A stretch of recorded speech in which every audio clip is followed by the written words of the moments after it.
Good morning dear student. Online teaching में आप सभी बच्चों का स्वागत है। बच्चों, आज हम करने वाले हैं एक ऐसा अध्याय, हिंदी साहित्य की अगर मैं बात करूं, लिटरेचर की बात करूं, तो उसमें हम आज एक चैप्टर करने वाले हैं। जिस चैप्टर का जो नाम है, अगर मैं बात करूं, तो वो है प्रिटोरिया जेल। प्रिटोरिया जेल जो कि दक्षिण अफ्रीका में है, वहाँ की एक स्टोरी आज हम पढ़ने वाले हैं कि उस जेल में अगर मैं बात करूं तो गांधी जी, आप सभी जानते हैं गांधी जी के बारे में। तो गांधी जी जो कि हमारे राष्ट्रपिता हैं, वो दक्षिण अफ्रीका की प्रिटोरिया जेल में कैद किए गए थे वहाँ पर, और वहाँ से उन्होंने एक लेटर लिखा जिसके बारे में आज हम पढ़ने वाले हैं। तो उससे पहले बच्चों, आपको मैं एक चित्र दिखाना चाहूँगी। ये चित्र जो कि आप देख रहे हैं, ये और कोई नहीं, महात्मा गांधी ही हैं। ठीक है, आपने इनका जो इमेज है, जो फोटो है, वो नोट के ऊपर, और गांधी जयंती में आपने इनके पोस्टर देखे होंगे, बट इनका जो युवावस्था की जो फोटो है वो यहाँ पर आप देख रहे हैं। तो गांधी जी सभी जानते हैं कि इनका जन्म 2 अक्टूबर 1869 को पोरबंदर में हुआ था, और 30 जनवरी 1948 में इनकी मृत्यु हो गई थी। ठीक है, तो इन्होंने शांति दूत बनकर हमारे देश को आज़ाद कराया, और इनके कुछ सिद्धांत थे जिनको आज हम पढ़ने वाले हैं। ठीक है, यहाँ पर उन्होंने पत्र लिखा है। किसको लिखा है? अपने पुत्र मणिलाल को उन्होंने लेटर लिखा।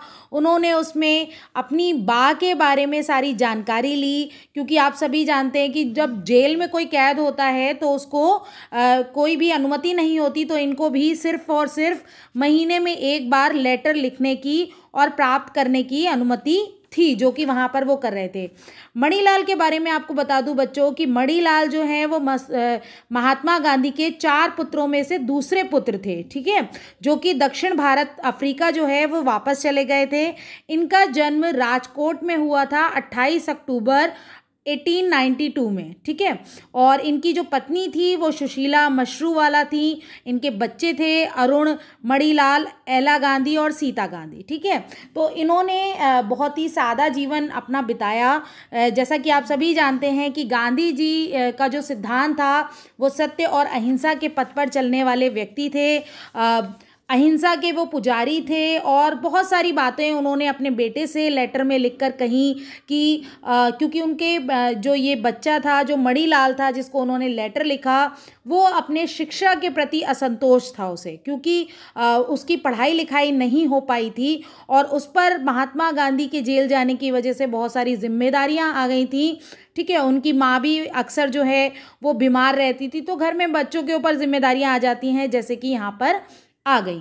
ठीक है, तो वो उसको शिक्षा देते हुए, उसको सारी बातें बताते हुए कि गरीबी में रहना ही सबसे बड़ा सुख होता है, ये उसको शिक्षा देते हैं कि तुम्हें कैसे अपनी चीज़ों को व्यवस्थित करना है, कैसे तुम्हें एक किसान की भांति अपने जीवन को जीना है, उसका अपना जीवन निर्वाह करना है। ठीक है, और इसके साथ साथ उन्होंने एक बात और कही कि अक्षर ज्ञान जो है वो तो हम कहीं से भी प्राप्त कर सकते हैं, शब्द ज्ञान, बट जो गणित और संस्कृत है उन पर हमें पूरा ध्यान देना चाहिए। संगीत पर भी उनका एक विशेष महत्व था, जो कि उन्होंने बताया इसमें। इसके साथ साथ कविताओं का संग्रह करना, ठीक है, उसको भी उन्होंने बहुत मूल्यवान बताया। और एक बहुत इम्पॉर्टेंट चीज़ उन्होंने अपने बेटे को लेटर में लिखकर बताई कि संसार में 3 बातें जो होती हैं वो बहुत महत्वपूर्ण होती हैं, और वो क्या हैं? वो हैं, मतलब उनका कहने का मतलब था कि ये 3 बातें अगर तुम्हारे अंदर हैं तो तुम दुनिया के किसी भी कोने में चले जाओ, तुम अपना निर्वाह यानी अपना पालन पोषण कर सकोगे। और वो 3 बातें कौन सी हैं? अपनी आत्मा का ज्ञान होना, अपने आप का ज्ञान होना, और ईश्वर का सच्चा ज्ञान होना। ये शिक्षाएं उन्होंने अपने पुत्र को दी, जिनका नाम मणिलाल था। इसके साथ साथ उन्होंने ये भी उनको बताया कि जो घर में के लिए जो भी तुम खर्च करोगे, यानी उनको एक तरीके से वो इन चीज़ों का ज्ञान देने के साथ साथ जो गृहस्थी चलाने का जो हिसाब किताब है वो भी पूरा समझा रहे हैं उस लेटर में लिख करके। और वो ये भी बताते हैं कि वो रोज़ शाम को नियम पूर्वक प्रार्थना करते, मतलब ये आशा कर रहे हैं कि वो प्रार्थना करते होंगे मणिलाल।